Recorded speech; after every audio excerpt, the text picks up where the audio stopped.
বন্যা দুর্গত এলাকা পরিদর্শন করলেন কাঠিগড়ার বিধায়ক খলিল উদ্দিন মজুমদার। তিনি বানভাসীদের কিছু ত্রাণ সামগ্রীও দেন। বিধায়ক অভিযোগ করেন সরকারি ত্রাণ বন্টনে ব্যাপক কারচুপি হয়েছে। তিনি বরাকের বন্যা পীড়িতদের জন্য ২,০০০ কোটি টাকা ক্ষতিপূরণ দাবি করেন। এ নিয়ে দেখুন আমাদের প্রতিনিধি সৌমেন্দ্র পালের এক রিপোর্ট। দক্ষিণ কাটিগড়া পুরা আমরা এরিয়াটা পরিদর্শন করার লাগে আমরা চেষ্টাতে আসলাম। বৃষ্টির লাগে বিশেষ করে আমরা হরিনগর নামিয়া সুবুধনগর এরিয়া হইয়া আমরা কিন্নখাল হইয়া আমরা অনেক জায়গা পরিদর্শন করছি। এই আমরা দেখছি যেভাবে ফ্লাড হয়েছে আমাদের সমষ্টির মধ্যে প্রায় ১১৫টা গ্রাম জলের নিচে আছে। সেই কারণে আমরা ডিসির লোকে যোগাযোগ করছি, গার্জেন মিনিস্টার লোকে যোগাযোগ করছি, মেমোরেন্ডামও দিছি, সার্কুল অফিসার দিছি। বিভিন্ন এরিয়াত রিলিফ গেছে, কিন্তু কিছুটা এরিয়াত অ্যাকচুয়ালি বর্তমানে যেটা প্রয়োজন আসলে সেই হিসাবে রিলিফটা পাইছে না। কিন্তু এই হিসাবে আমরা পরিদর্শন করি, আমরা যারা যোগাযোগ করে তারা আমরা সার্কেল অফিসও ভেরিফাই করার লাগি আমরা রিলিফ দেওয়ার লাগি এটাও আমরা সার্কেল অফিসে জানাইছি। গোখাদ্য যেটা আছে সমষ্টির মধ্যে প্রায় ৩৫০ কুইন্টাল সরকারি রিপোর্ট মতো আমরা জানছি দেওয়া হয়েছে। কিন্তু যে এরিয়াত যাই ম্যাক্সিমাম মানুষ এখন গোখাদ্য যেটা পাইছেন না। এতে বহুত আমরা দেখি আর পশু এখানে অনেক পশু মারাও গেছেন বহুত জায়গায়।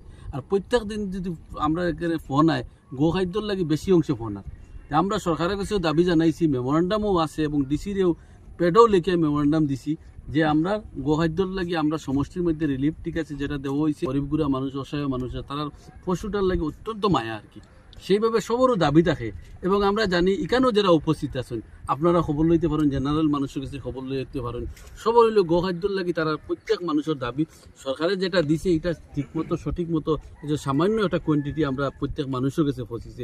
এটা সঠিকভাবে আমরা তদন্ত করার দরকার আছে। যদি ৩৫০ কুইন্টাল আয় কোন জায়গা দিছে এটা আমরা সরকারের কাছে চাইমু এবং ডিসির কাছে চাইমু, সার্কেল অফিসারও চাইমু আমরা। আর আমরা কইমু এখানে কয়েক হাজার কুইন্টাল দেওয়ার লাগে এবং প্রায় বরাকবিলির লাগে আমরা ২,০০০ কোটি টাকা প্যাকেজ দেওয়ার লাগে। কারণ বানপানির সমস্যা যেভাবে আমরা বরাক উপত্যকার আছে এবং বিভিন্ন এরিয়ার মধ্যে আমরা খাটিগুলা সমষ্টি এবার খুব ফ্লাডটা ম্যাক্সিমাম বেশি হয় প্রত্যেক বছর এই শুষ্কটির সমস্যার লাগে। তাছাড়া জেলা শাসক জানিয়েছেন তো তিনি কাটিগড়ার বিভিন্ন জিপি এলাকার জন্য ৩৫০ কুইন্টাল গবাদি পশুর খাদ্য এসেছিল। আগামীকাল আরো ৫০০ কুইন্টাল আসবে। কিন্তু এক্ষেত্রে দেখা গেছে বিভিন্ন স্থানে গবাদি পশুর মালিকরা জানিয়েছেন তারা এখন পর্যন্ত কোনো ধরনের গবাদি পশুর খাবার পাননি। এমনকি কাটিগড়ার বিধায়ক খলিল উদ্দিন মজুমদার অভিযোগ করে বলেছেন কাটিগড়ার বিভিন্ন স্থানে তিনি গিয়েছেন কিন্তু গবাদি পশুর খাবার দেওয়া হয়নি বলে তিনিও অভিযোগ করেছেন।